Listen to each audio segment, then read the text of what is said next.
listen, I just feel like his overall longevity was not impactful enough for him to make our list. I don't even think he should have made an honorable mention, if you want to be honest. Okay, he's an NBA champion. Bravo. That's great.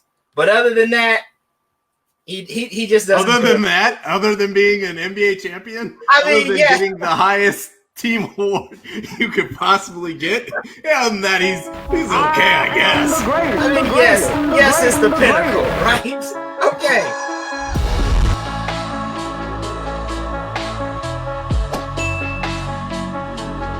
Meech and Darius here with you for another exciting episode, another night of great debates. We are the podcast where we like to think that we settle once and for all who truly is the greatest of all time.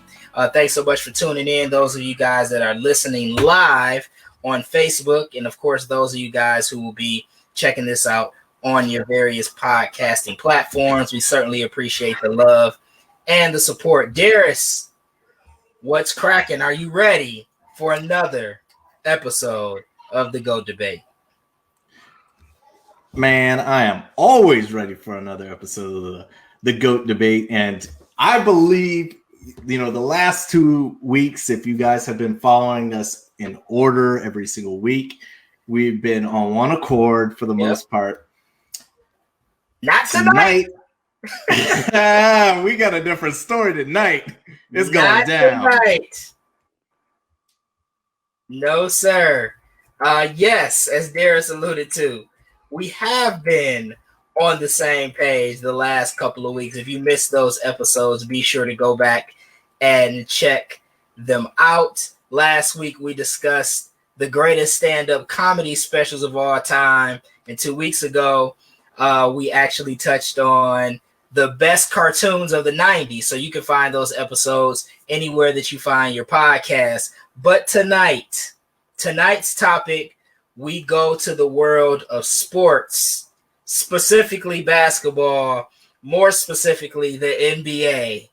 And tonight on this episode of the GOAT Debate, we are debating the greatest NBA sixth men of all time. Every great basketball team needs that guy who comes off the bench to provide that boost, to provide that catalyst, to keep whatever momentum they have in the game going, or sometimes to even start momentum. Listen, Darius, I know firsthand as a basketball coach, sometimes your starters aren't getting the job done.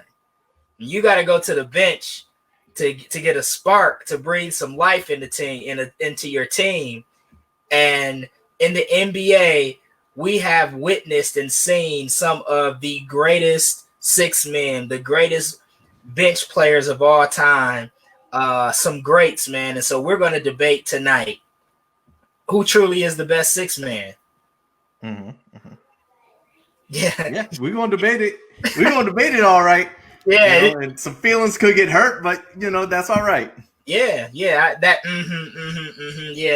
all of that. I can sense the tension in the air tonight. So for those of you that are new to the GOAT Debate, really quick, we rank our, in this case, six men, greatest NBA six men. We rank them. We do a top five. We take a composite ranking of my rankings, Darius's rankings, and the rankings of our listeners who we refer to as the tribe. We poll throughout the week leading up to the episode, and then we come up with a top five composite ranking of the greatest six men in NBA history. But before we get into the top five each and every episode, we like to talk about a couple of honorable mentions. We call them the first two out, and we're going to get right into those right now. And we're going to take it to Chi-Town, Darius Brown, one of the greatest teams ever assembled, if not the greatest team of all time. This guy was a member of that team. He won 3 championships with the Chicago Bulls, and he himself actually won a Six Man of the Year award. Our first honorable mention tonight is none other than the Croatian sensation, Toni Kukoc.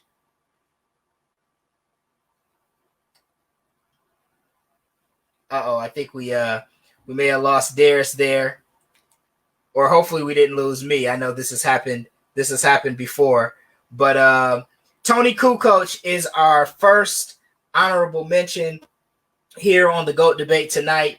Tony Kukoc won the Sixth Man of the Year award in 1996. Of course, that was the year of one of 6 championships that the Chicago Bulls won. It looks like we got Darius back. Darius, Tony Kukoc, man, give us your thoughts. Yo, I had him high on my list of 6 men. I don't know why, but go ahead. Sorry. You don't know what? All right, let me tell you why. Break it down. He won his 6th Man award the very first year that he really got put into the bench because we had Rodman come in, and I'm talking about 1996, 1997. Listen, I'm sure there's a lot of different ways you can look at a 6-man coach, Meech, as it says on there. Listen, when I'm breaking it down, yes, you have to be a valued member of your team, but you also have to be on a valuable team to me to be worthy of a 6-man. I mean, this is if you're not worthy enough to be, let's put it this way. If you're on a scrub team, a low-level team, a team that barely makes the playoffs, and you can't get on that team as a starter. Now, I know there's roles. I know sometimes you have different energies and different reasons why someone may be coming off the bench. But if you're a scrub, I hate scrub's a bad word. Let me take that back. If you're not worthy enough for the starting role and you're on a bad team, that knocks you down a couple rings on my level of acceptance. Tony Kukoc, on the other hand, was on a championship team, and he was a main contributor, hitting championship game-winning shots on this championship level team. So for that, he wins the award. He has the stats, and he's on a great team that he's doing it on. That is why I put him up there in such high accord. He came off the bench in 96 and 97, and in 96, he won his 6-man award. In 97, they also was the second of their 3P. I mean, that's why I put him on, because he has the hardware, he has the stats, and he was on a good team. He was not on some bum team and, just kind of scoring a bunch of points because, what else are you going to do? Okay. And I guess I can respect your logic there and your explanation. But for me, the reason why Tony Kukoc wouldn't make a list for me is because his NBA career wasn't long enough. Granted, it was impactful. He had some great years with the Bulls. After that, he played for the Bucks. He played for the Hawks. He played for the Sixers. He kind of fizzled out. You know what I'm saying? So Tony Kukoc was a byproduct, a beneficiary of playing with Michael Jordan, Scottie Pippen, and Dennis Rodman. I could average 13 off the bench playing with Jordan, Pippen, and Dennis Rodman. Okay? I mean, you wouldn't get the ball. They would not throw you the ball. Yeah, they probably wouldn't. I mean, listen, Coach Meach, I'm a coach. That doesn't mean I'm okay on the court. I'm not trash, but, listen, I just feel like his overall longevity was not impactful enough for him to make our list. I don't even think he should have made an honorable mention, if you want to be honest. Okay, he's an NBA champion. Bravo. That's great. But other than that, he just doesn't. Other than being an NBA champion, getting the highest team award you could possibly get, other than that, he's okay, I guess. I mean, yes, it's the pinnacle, right? Okay, where would he be without Michael Jordan, Darius? Where would Tony Kukoc be without Michael Jordan? I hate that argument. That's like the going against my Rockets that won in the two. God. Yeah, we're not even gonna go down route. Don't give me this weird this Michael Jordan.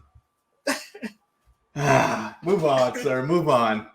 All right. Pain. So Tony Kukoc was our first honorable mention on the strength of where Darius had him ranked on his own personal list. He didn't make my list. He didn't make the tribe's list. I don't even think he got a vote with the tribe, Darius.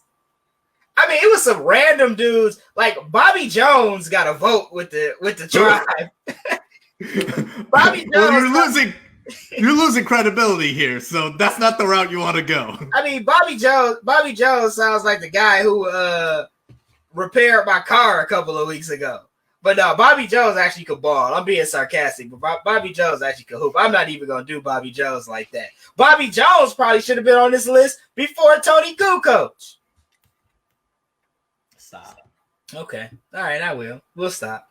Moving on to a guy who was, listen, this guy was ranked number 2 on the tribe's list. This is how highly thought of this guy was.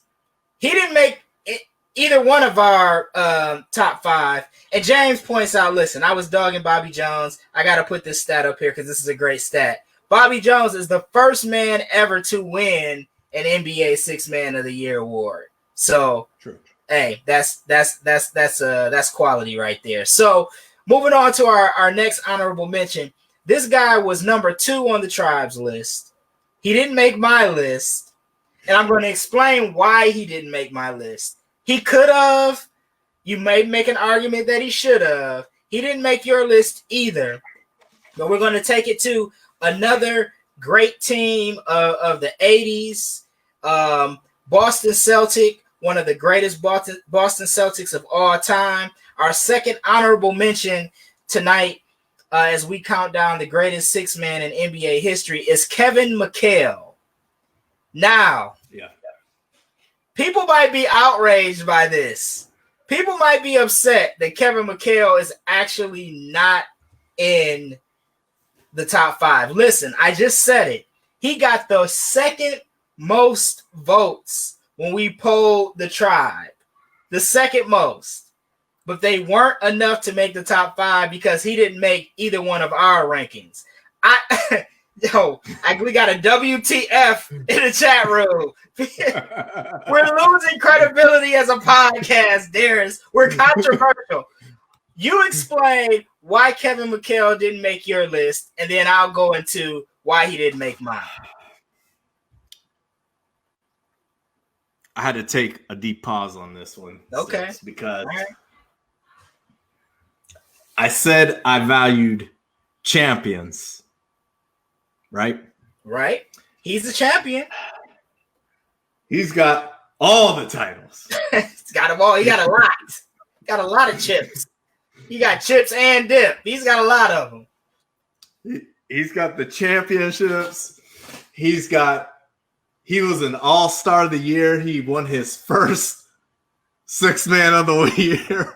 Or I'm going to be honest. You're making us look bad, man. You're making us look bad. I have zero reason why Kevin McHale is not. I can't defend it. He should be on the list. Listen. Show's over, guys. Have a great night. Listen, he 5 straight years coming off the bench from a rookie and just racking up, accomplishment after accomplishment after accomplishment. The reason why the honest answer is he didn't play in my era that I watched. Now that's not an excuse. Sounds like it. That's a bias. That's a bias. That's what that is. That's a bias. He should have been on this list, and I admitted that I messed up.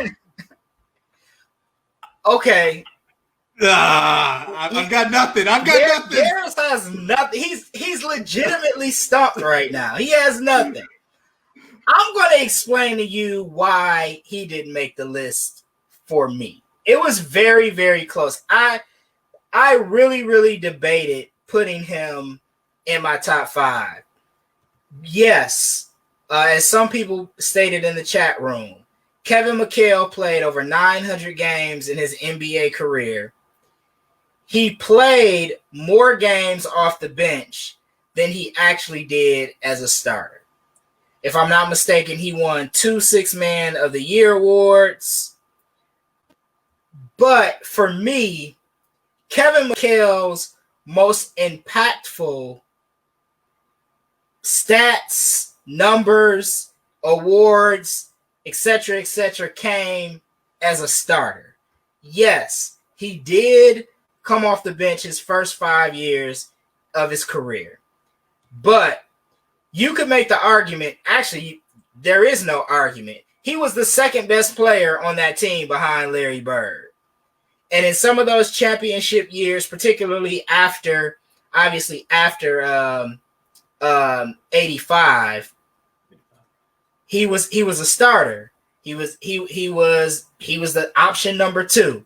And I just felt like, he finished 3rd in MVP voting one year. I just felt like his most impactful time of his career came once he got inserted into the starting lineup. Doesn't negate, the 5 years that he was a great six-man, right? He, like I said, he won Six-Man of the Year twice. Doesn't negate that. But for me personally, I just felt like, for me, I put guys in my ranking that have spent the majority of their career coming off the bench as a six-man. That was kind of my criteria. And though Kevin McHale played more games as a bench player, he was more impactful to me as a starter. And that's why I didn't put him in my top 5. Fair enough. All right. I don't know how people feel about that. We'll find out soon enough. James was threatening to leave the show because he was so outdone that Kevin McHale was not in our top 5. But without further ado, let's get into the top 5. Mm-hmm. And listen, starting at number 5, the Tribe didn't give this guy a lot of love. You didn't give him any love. No. He's making the list solely on the strength of me because I ranked him as my number 1 six-man ever in NBA history. A lot of people, I think, because he didn't play, in the era that we, people that are, let's say, 25 to 45 years old, he didn't play in that era. So maybe, kind of out of sight, out of mind type of deal. But when you look at the stats, Darius, there's no denying that this guy is worthy of being in our ranking for one of the best six-men to ever play. We're staying in Boston with it. Hondo coming in at number 5. John Havlicek. John Havlicek coming in at number 5 on our list and should be higher, in my opinion. 8-time NBA champion. NBA Finals MVP in 1974. 13-time All-Star. 11-time All-NBA. 8-time All-NBA defense. And an NBA All-Rookie team first team. Just for a little, put a little seasoning on that. What do you think about John Havlicek? Yeah, I think you mentioned that he didn't play in a lot of people's era, so he didn't get a lot of votes. Also, the fact that I don't think the actual trophy for Six-Man of the Year was out in the 60s. So yeah, I don't think that award started until the 80s, right? 82 or something of that nature. Yeah. So that'll people are looking at the list of people who won the award probably and like, okay, well, I see this name, I know this name, and if it stops in the 80s and this guy dominates. But here's my concern. He's known to kind of evolutionize and put the six-man on the map. He's given credit for that as like a founder of the six-man. And he's known for his hustle and his energy and never getting tired and things of that nature. But my concern is the reason why I didn't give him more votes because I didn't see him obviously play in his era. and all I have is old footage to go by and the stats to go by. I was a little confused. I know that bench players, role players can frequently get a lot of minutes, depending on what their skills and their assets are and what, is needed for that particular moment or that particular game or who they're guarding. All these things go into it. But I was confused not seeing him play live. The fact that he averaged the most minutes. On many of his years, he was the guy on the court more than anybody else. And he was quoted for saying in an interview, he never worried about starting the game. It was all about finishing the game, and he was always there.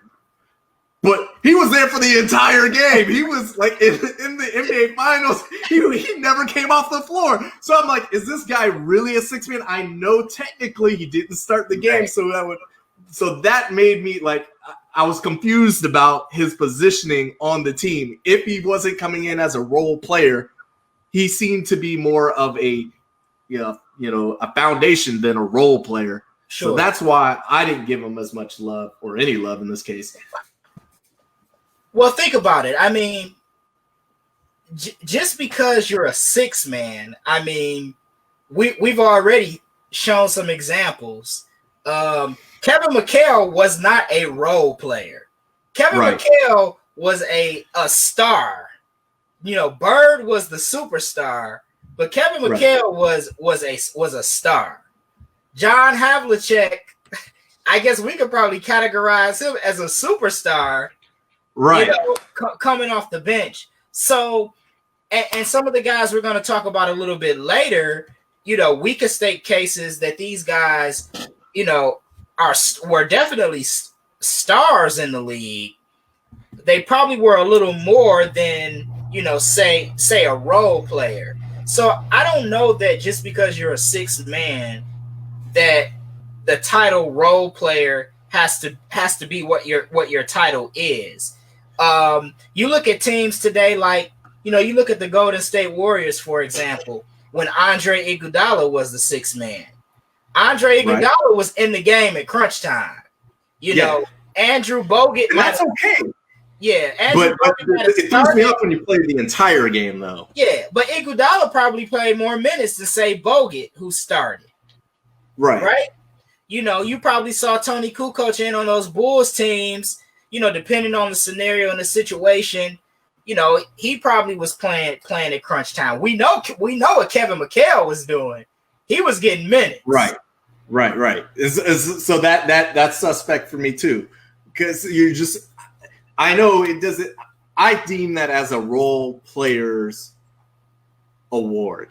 Kind of, if we're wrestling fans, that we have the world champion and we have our intercontinental champion, that guy, that hard worker who hasn't quite stepped up to that level. Mm-hmm. This is the MVP for bench players. And when you kind of shift over and, if LeBron, didn't start for whatever reason, but played, 36 minutes, I don't know. It taints it in my eyes, is what I'm saying. Okay, so you prefer your six man to not be like really good. You want him to be kind of average. You don't want him to be good. So what if you were a coach, Darius? If you were a coach, like, I want my six man to be as talented as the starter, because if one of those guys goes down, that guy's probably going to get inserted. I mean, depending on situations, it could be someone else, but that guy is more than likely going to be the guy that gets inserted in the starting lineup. I want my sixth man and maybe even my seventh man to be a borderline starter, or if you put him on another team in the league, he could start on that team. Correct. Yes. I am with you on that idea. I think if you have a great six man, he could go and start somewhere else. But because my team is so talented, well, he's got to play his role and come off the bench and do whatever. But I don't need my six man to be the best player on my team. That's weird to me. You got to remember, too. Or second best. John Havlicek did have this guy on his team named Bill Russell. He was okay. So he was number 2. Right. So John was number 2 on those teams. Yeah, and Kevin McHale, same boat. Kevin McHale was number 2 behind Bird, and he came off the bench. Which is why they don't. Which is why they didn't make your list. Oh, we get it. I'm trying to school you here, Darius. I'm trying to school you, man. But listen, you're a little stubborn. If we had a game of NBA 2K, right, and we were assembling our squad, right, and then you go and you get your LeBrons, you put Durant and Steph Curry, and your all-star 5, and then off the bench you got AD coming off the bench and James Harden come off the bench. It's too much. Yes, you could go ahead and win the championship with a breeze, but where is the gamesmanship in that? I get it. I know you would be okay with it, but it's weird to me, is all I'm saying. It's too much. Listen, when I'm assembling a team, I'm trying to get the best players I can get. And if that 6-man comes off the bench and can light somebody up just as good as a starter, I'm loving that. James says Darius is letting me down too, James. He's letting me down as well. He's letting me down too. But it is what it is. All right, man. Moving on. So John Havlicek coming in at number 5. Our number 4 player. This one is a little controversial for me because it's almost what we were talking about. Your logic. I have that kind of logic with this guy. And so deserving. He deserves to be on the list. I'm not saying that. He did get a considerable number of votes. Actually, I take that back. He was not in the Tribe's top 5. He was number 1 on your list. Number 1, which I really want you to explain. He was number 5 on my personal list. I didn't really want to put him on the list, but when you look at his accomplishments, it's hard to leave him off. He did not win, however, a 6-Man of the Year award, which was a reason that, if I'm not mistaken, he didn't win one, which is a reason that I didn't want to put him on the list. But we're going from Boston to LA, coming in at number 4 on our ranking here of the top NBA 6-man ever. From the Showtime Los Angeles Lakers, Michael Cooper. Michael Cooper coming in at number 4. Darius, he was number 1 on your list, so I am going to give you the floor and let you explain to the people how Kevin McHale was not in this top 5, but Michael Cooper is. Explain yourself, sir. Absolutely. Michael Cooper is a stud, 5-time NBA champion, but let's break it down.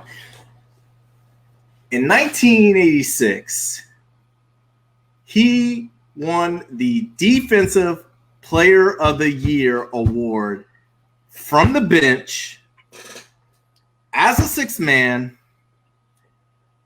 and I would say he should have been the 6-man award winner, but it's more of a point-driven award, I would say, and that's why your boy won it. So, but let's talk.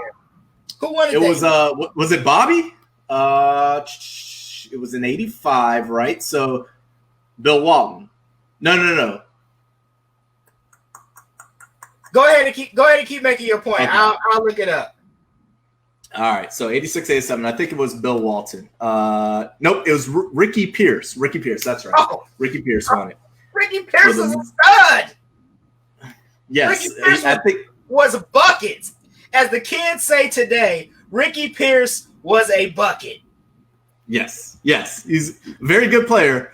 I'm just champion a guard. Michael Cooper was the last guard to ever win Defensive Player of the Year. Was Michael Cooper a guard? I thought he was a small forward. I'm pretty sure he won as a guard. And maybe I'm lying. But 5-time NBA champion, but he won it off the bench, and that was the big thing. He helped lead them to a NBA championship that year. So that means he was on a good team. He was a great player on a good team who made amazing contributions to his championship-winning team. So he was very important in his role as a sixth man, and a scary guy to come up against on the defensive side of the board as well. So that's why I put him such high esteem, is because of the accomplishments he won, how hard he played, and he did so on a great team, but not being the best player on that team, but he's everything that I think of in a sixth man would be. You come in, you shine.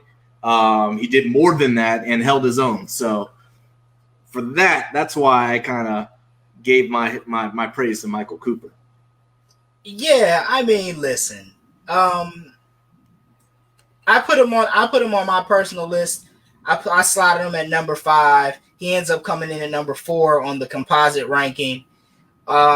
He deserves to be on the list, I think. I mean, you kind of lauded his accomplishments to win 5 NBA championships, to win a defensive player of the year coming off the bench is a great feat.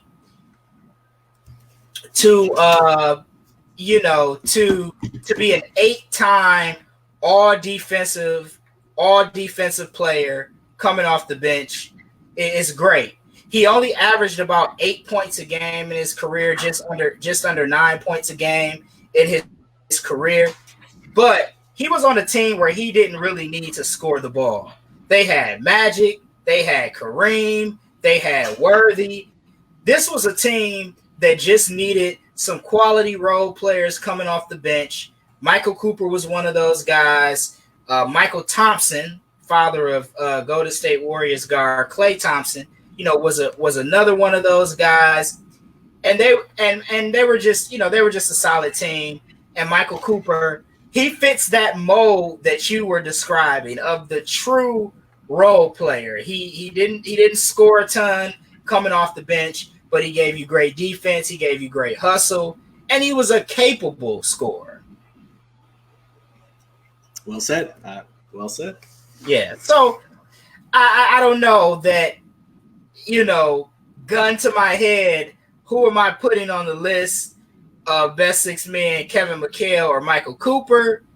I might have to go Kevin McHale, but here we are. The rankings speak for themselves. Michael Cooper coming in at number 4. So moving on here as we get into now what is the top 3. And listen, now we're coming more to more recent times, the modern game, and a guy who is probably he might be the most prolific scoring six man of all the six men. He's won the Sixth Man of the Year award, if I'm not mistaken, as many times, or I think he's tied for the most Sixth Man of the Year award wins, if I'm not mistaken. He's won 3 times. But what's even more impressive than that is he's won 3 times with 2 different teams. So coming in at number 3, a guy who locally we know, for those of us that live in Michigan, he played college ball at Michigan. He only played there for 1 year, but he was a bucket at Michigan, and he comes off the bench today. He's actually not on an NBA roster right now. What am I talking about? He should be, but we know he has instant offense. He's a bad boy. Coming in at number 3, 3-time Sixth Man of the Year award winner, Jamal Crawford. Darius. Jamal Crawford is the man. Yeah, he's definitely the man. As you already said, he passed Del Curry for the most points of all time from off the bench there. When there's usually 2 people that I see when you search the Sixth Man Award. It's Jamal Crawford, and it's someone else on this list. so he comes in at number 3 for us, but like I was mentioning, he's widely regarded in today's era as one of the best to ever do it. And you know, Jamal, he's been on some playoff teams, but he hasn't been on any great teams. So that's right. You know, that's the downside as compared to some of these other people who have made this list, and you know, talk about their championships and their defensive player of the years, and you know, all-star appearances and stuff. So Jamal is a guy that really kind of I when I think of that mold, he is definitely it. And you call him buckets.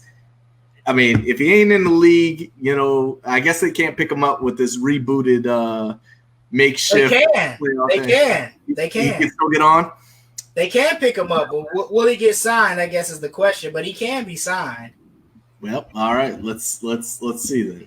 But he's 40 years old, right? You know. But I mean, he'll be in the big 3 next year when it comes back.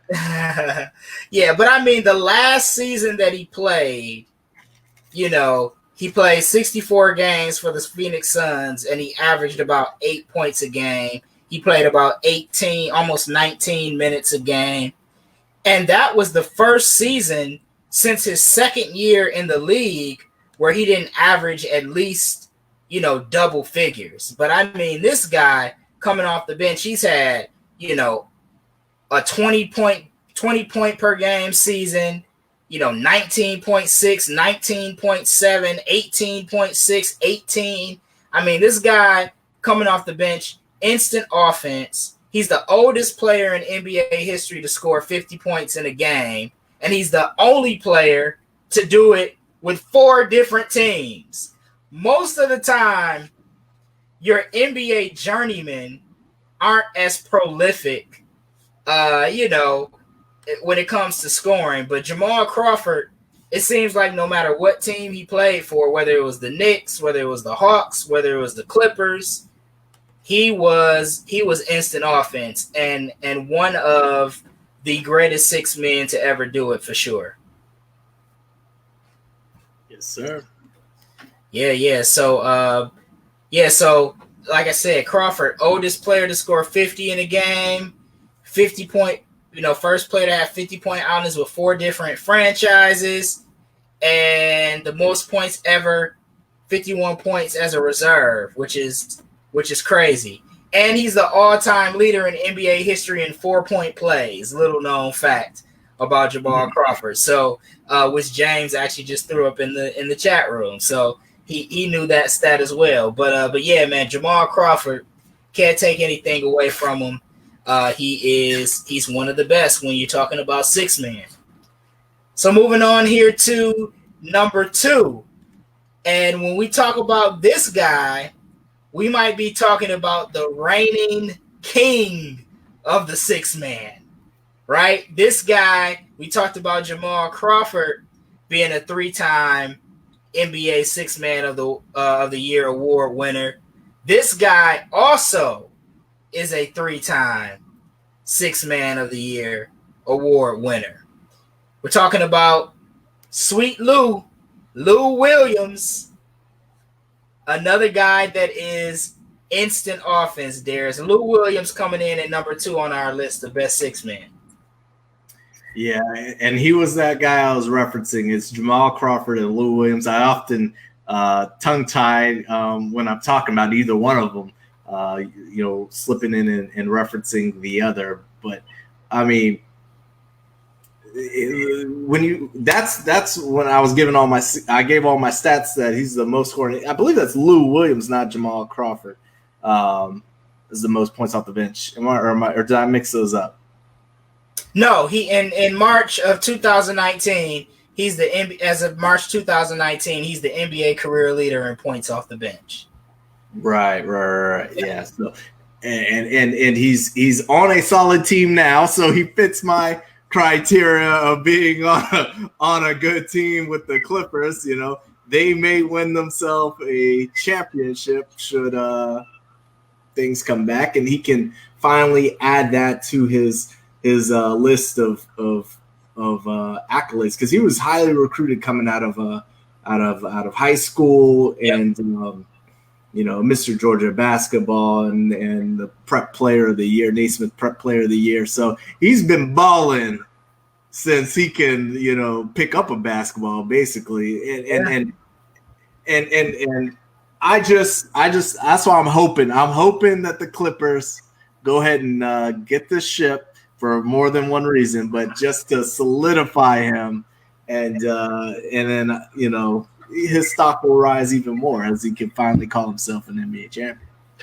Yeah, for sure, man. You know, Lou Williams is one of those guys who made the jump straight from high school to the pros. He was initially committed to play at Georgia, but shunned Georgia to play in the NBA. And look, it's worked out for him. He took his bumps, you know, he took his lumps the first couple years, you know, in the league, where he probably averaged like, you know, I think his rookie year, he averaged like 2 points a game. His second year, he only averaged like 4. But then we started, you know, and he played his first 7 seasons with the Sixers. Then he got traded to the Atlanta Hawks. But, you know, after that second year in the league, he started to become the offensive machine that we know him as. And he actually just continues to get better, right? His 2 years with the Clippers, in 2017-18, he averaged 22 points off the bench. This season, before it got cut short, he was averaging 20 off the bench. So this guy doesn't necessarily fit your criteria here, Darius. You don't like your guys coming off the bench being this prolific, as you were just alluding to when we were talking about, you know, John Havlicek and Kevin McHale. But Lou Williams is instant offense and a solid player. He could probably start for the Clippers, but, you know, if you plug him in on any other team in the league, you know, he has the skill set to start. But he chooses to come off the bench. And he's another one of those guys you were talking about earlier. He doesn't really play starter minutes, right? He doesn't really play reserve minutes. He plays starter minutes. In 2017-18, he played 33 minutes a game. Before this season got cut short, he was playing almost 27 minutes a game, which is, you know, more in line with a bench player. You know, a bench player gives you 20 to 25 minutes a game. But in the 30s, you're almost playing starter minutes. Yeah. And let's be honest, when you're named the sixth man by Toronto's own Drake, you got to be on the list. You got to be up there. If Drake is naming songs after you, then, you know, he's crowning you the sixth man. You got to show him a little bit of respect for that. Yeah, I mean, and he gets the respect just because he got game. He can ball. Lou Williams can play. Lou Williams can play. So, yeah, man, definitely deserving of being on this list. Like I said, he's probably the reigning king of the sixth man right now. He probably was in line to win the award again, probably this year. I don't know what the award situation is going to look like with the NBA when they resume their season, if they'll still have the regular awards that they have. But I mean, he certainly was in the running for Sixth Man of the Year again this year, which would have been his 4th win, and that would have been an NBA record. So Lou Williams coming in at number 2 on our list of the greatest sixth man in NBA history here on the GOAT Debate. We're going to pause for a brief moment and thank you guys so much for checking out this episode. Man, we've been getting a lot of love and support, Darius, on the webs, on the intranets. Our last couple of episodes, you know, been getting a good number of listens. So, you know, we definitely appreciate the love and support. So before we get into number 1 on our list of the greatest sixth men in NBA history, every episode before we get to number 1, we like to talk about our snubs. So those guys that didn't get an honorable mention, those guys that didn't make the top 5, but maybe made our personal list, and we just want to show them some love. Darius, I know you got a guy who made your list that not get ranked in the top 5 or get an honorable mention. And I want you to talk about him because, listen, I'm a fan. I like the guy, but I don't think he was even deserving to being on the list, to be honest with you. But I'll let you talk about who he is. Okay. Do we need to go to the statistics, as he's one of the most let's see. He's a 7-time NBA champion, and 5 of those rings happened while he was being big shot Bob from the bench. I'm talking about Robert Horry gets the snub tonight. I mean, how do you totally disregard big shot Bob when you need him? He comes in and wins games. We're not talking about regular season. We talking about he going in Western Conference Finals. You know, if you put the ball in this dude's hands, you can rely on him to sink a basket. And that's what I need from my guy coming off the bench. I know he's going to bring the energy. I know he's going to bring the reliability. And that's exactly what Robert Horry did on multiple teams. I mean, Houston, we got a championship. 2. Lakers, 3. San Antonio, 2 more. I mean, like, he is a winner. How could you not put this winner in? He does all my criteria is met. His minutes are low, but his role is significant. That's what I need from my 6th man. That's what I need, Meech. Yeah, listen. Tell me why. What's the hate? Okay. The hate? Listen, Robert Horry is the man behind one of the biggest heartbreaks in my sports fan life. When he hits the big shot in Game 5 of the 2005 NBA Finals, that pretty much did end my Detroit Pistons bid for back-to-back NBA championships. I'm still mad at Rasheed Wallace for leaving that guy open. But Robert Horry, yes, historically has made some big shots, no doubt. Okay. But all those NBA championships coming off the bench, never a 6th man of the year award, a career 7-point, almost 5 rebound a game guy, which, as for your criteria, meets your strange little weird. I need my bench man to be a role player, but not really significant enough to be a borderline starter. Whatever criteria you got there. Start. I agree. You could be a starter on another team. Or he started in Houston, which James made a point in the chat room. He was a starter for the Rockets, but he became, big shot Bob, as a role player coming off the bench.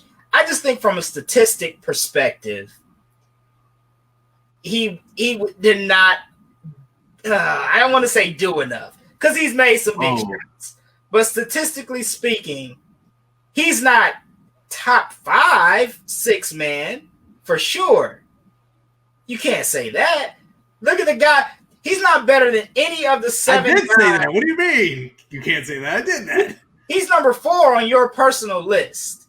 But if we're looking at the 7 guys that we haven't gotten to number 1 yet, but the guys that we've named so far from our 2 honorable mentions and then our rankings 5 through number 2, Robert Horry's not better than those. He's not better than Tony Kukoc. He's definitely not better than Kevin McHale. He's definitely not better than John Havlicek. He's not better than Jamal Crawford. He's not better than Lou Williams. He's not better than any of those guys. How could he possibly be a top 5 6 man? Because I need him to fill a specific role. I don't need him to be Michael Jordan, who he has more 3-pointers in the finals.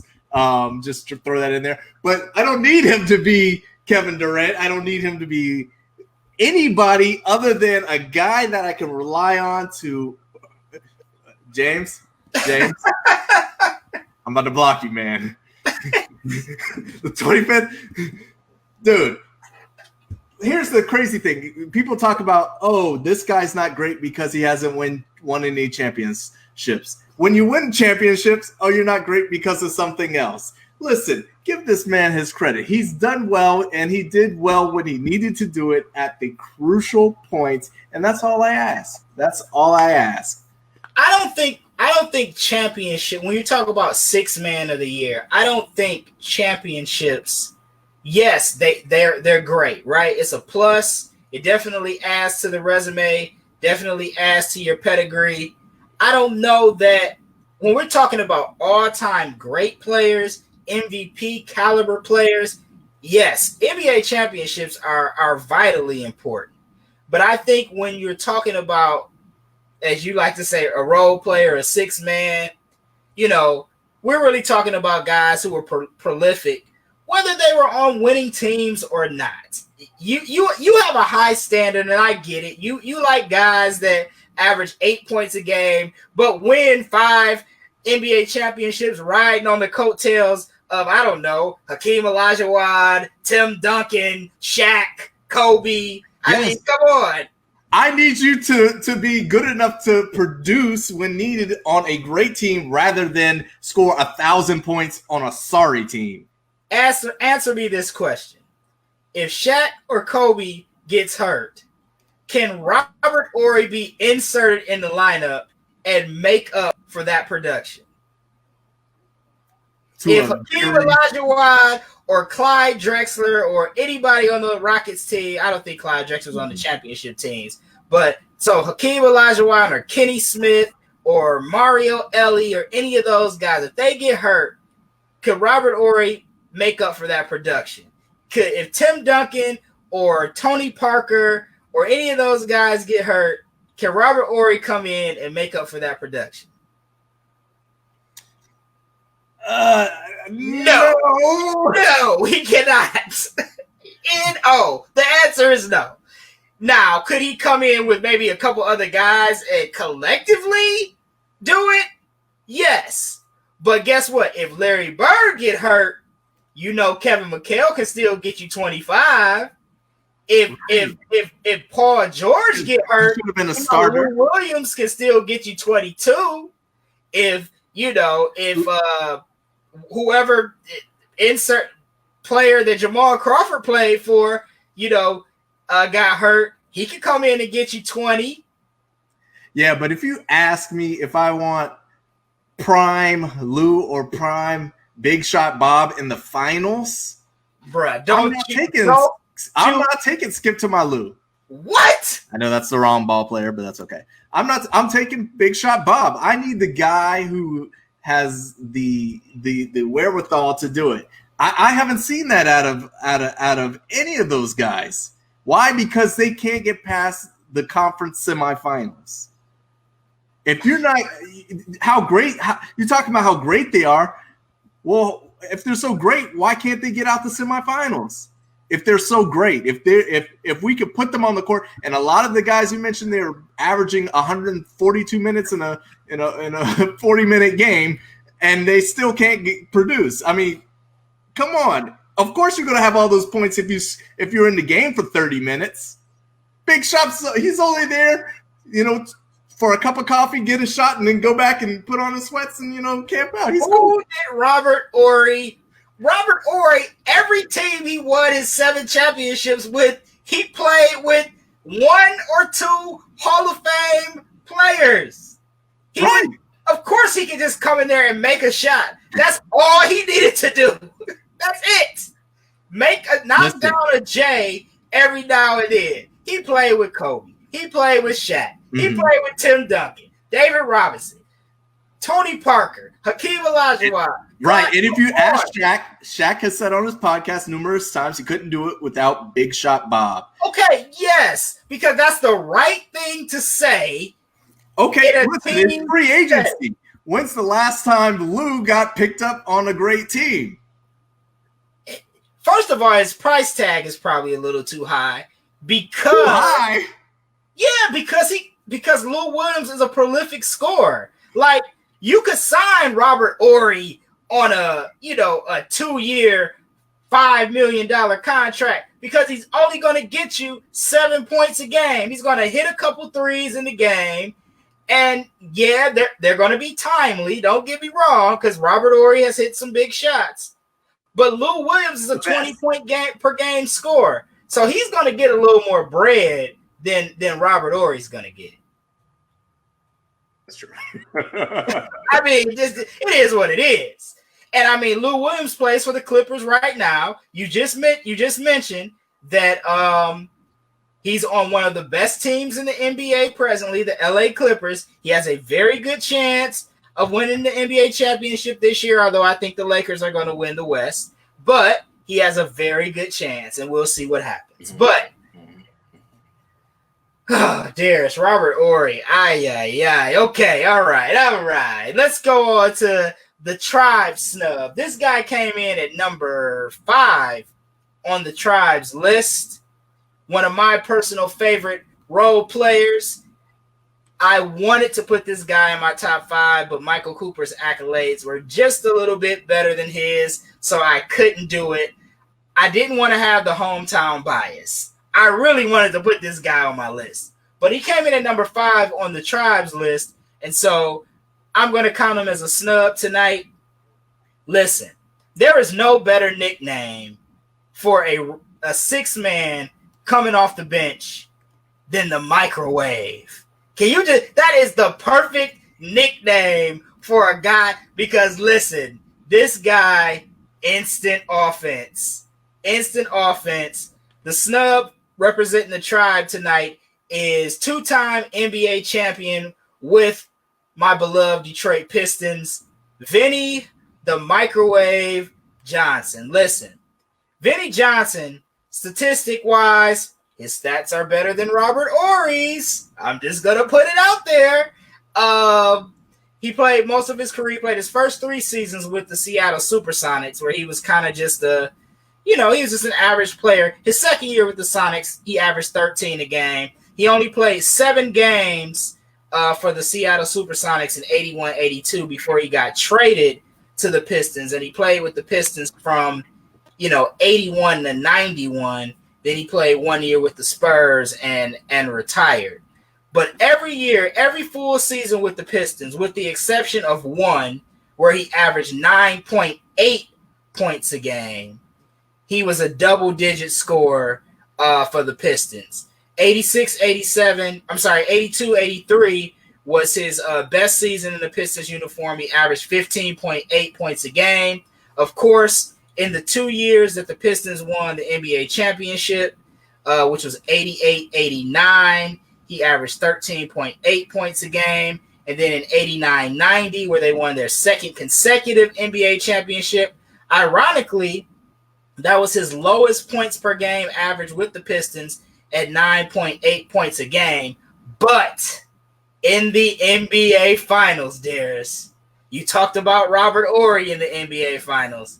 In the NBA Finals, where it counted, 11 points a game coming off the bench, including the big shot that he hit with 007 left in Game 5 of the NBA Finals in 1990 against the Portland Trail Blazers to seal the deal for the Pistons and win back-to-back NBA championships. Vinny Johnson is definitely not a top 5 6-man, but is definitely one of the best 6-man to ever play in the NBA. Number is retired as well by the Pistons. He's a legend in Detroit.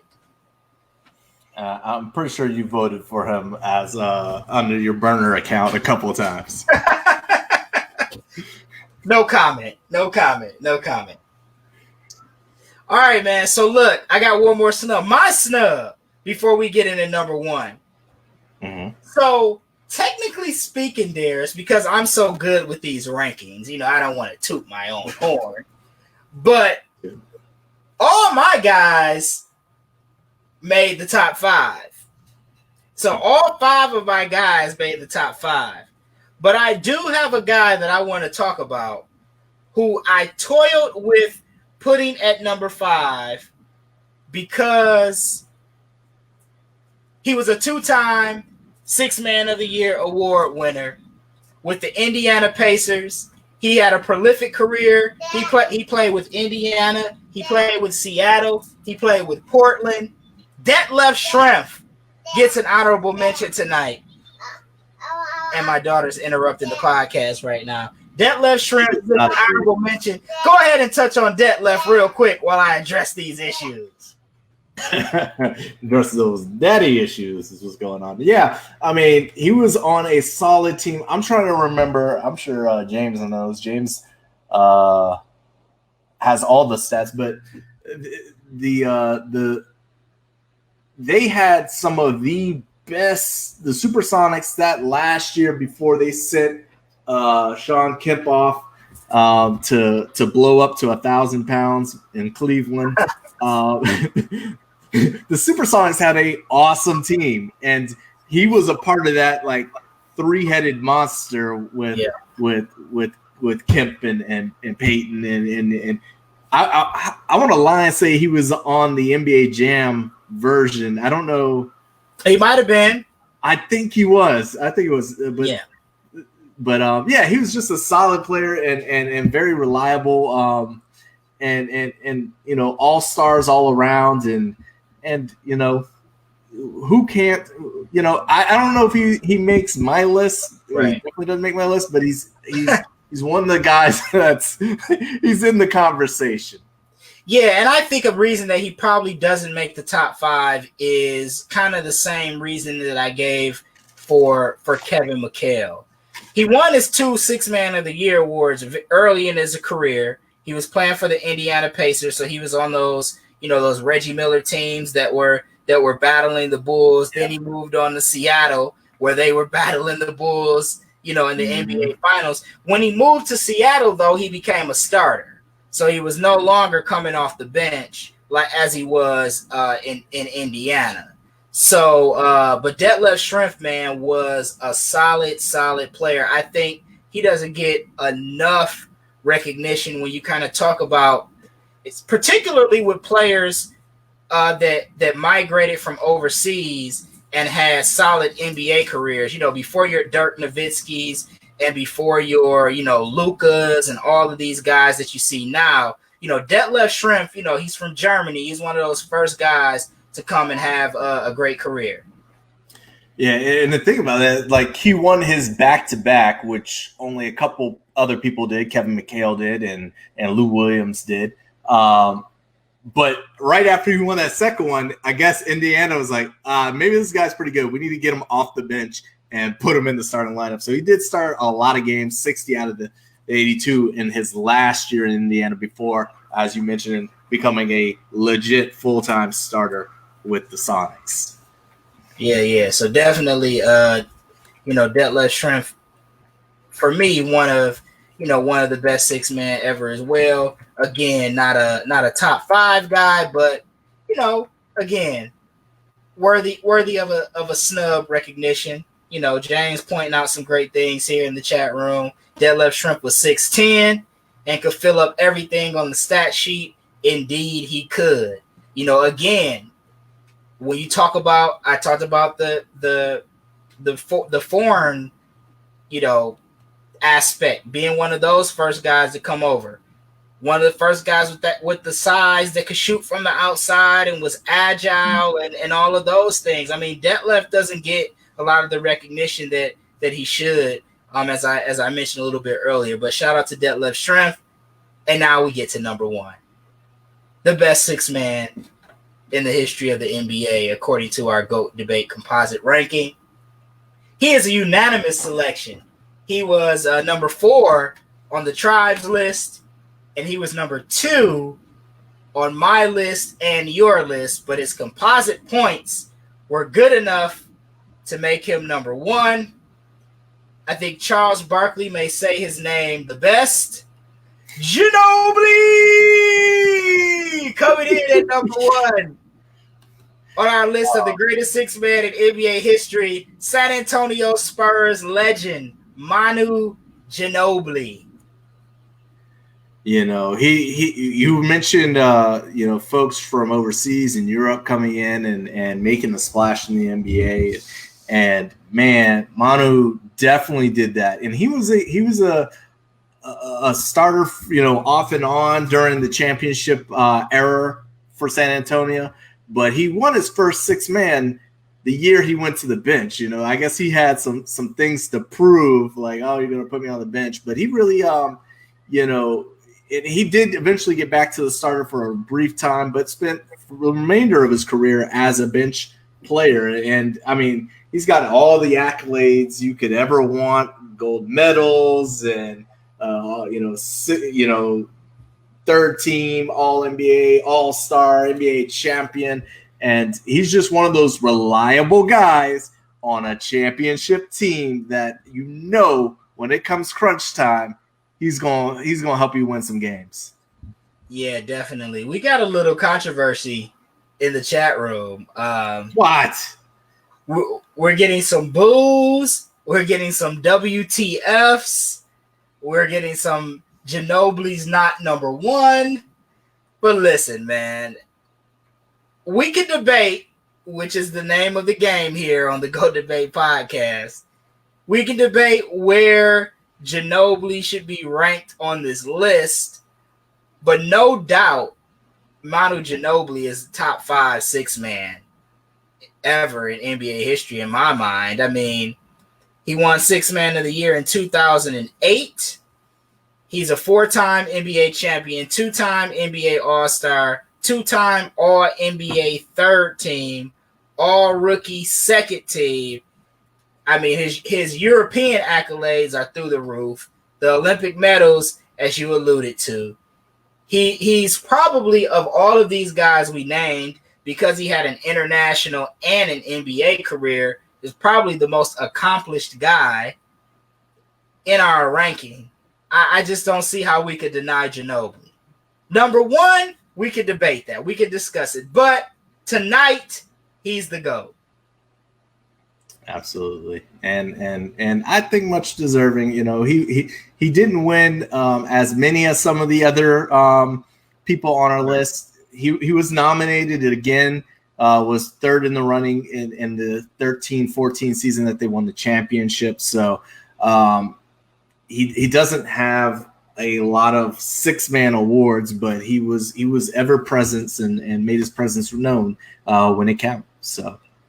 Well, I mean, you look at our list. I mean, two of the 5 guys in our list weren't 6-man of the year award winners. Now, granted, one, the award didn't exist when he played, and then the other guy, Michael Cooper, just never won it. But our top 3 all were former award winners. Obviously, Lou Williams and Jamal Crawford being multi-award winners, but now we talk about what puts Ginobili over the top. It's the championships, right? He has championships. Lou Williams and Jamal Crawford, they don't have NBA championships. And so to be a 6-man, as you said, to be a 6-man coming off the bench and actually contributing to a championship team, although not a main criteria for me personally, I think when it comes to ranking between these top 3 guys, that's probably what put Ginobili over the top. Yeah, and he had minutes, so it wasn't like a 10-minute guy. He had minutes. Sometimes some of them pretty close to starter minutes. They're 30 minutes per game, and 16, 17 points a game. So he's a valuable source, which is why we put him up here. Yeah, definitely. I mean, early in his career, as you stated, he was starting, so his minutes were higher. But if you look at the last say 7 years of his career, he was playing anywhere from 20 to 23 minutes per game. So he was right in that wheelhouse with those 6-man minutes. So Manu Ginobili, number 1 on our list tonight of the greatest 6-man in NBA history. Just to recap here, our top 5. John Havlicek at 5, Michael Cooper at 4, Jamal Crawford at 3, Lou Williams at 2, Manu Ginobili number 1. Our honorable mentions tonight were Kevin McHale and Tony Kukoc.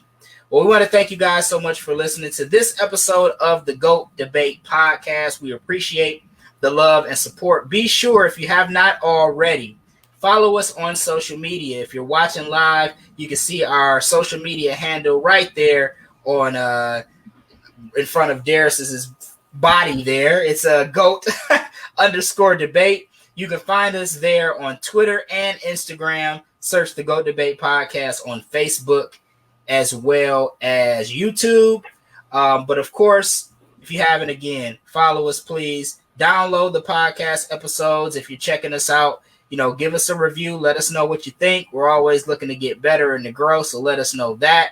Be sure to, subscribe too. Make sure if you're listening on Apple Podcasts, you subscribe. If you're on Stitcher, if you're on Spotify, subscribe to the GOAT Debate Podcast. We appreciate the love. Darius, any last words before we sign off for the evening? No, if you're just tuning in, go back and check out the old episodes. They're very evergreen. We talk about a variety of topics, from stand-up to cartoons to more sports if you're into sports. Next week we have a really fun debate as well. So I don't know if everyone's going to be on one accord for next week's topic, but make sure you guys tune in next week. Yeah, for sure. I can't wait for next week. It's going to be an interesting debate, no doubt. Well, for Meech and Darius, we're signing off for another episode of the GOAT Debate. Thanks so much for listening. Have a great one. We'll talk to you soon. Peace. Peace.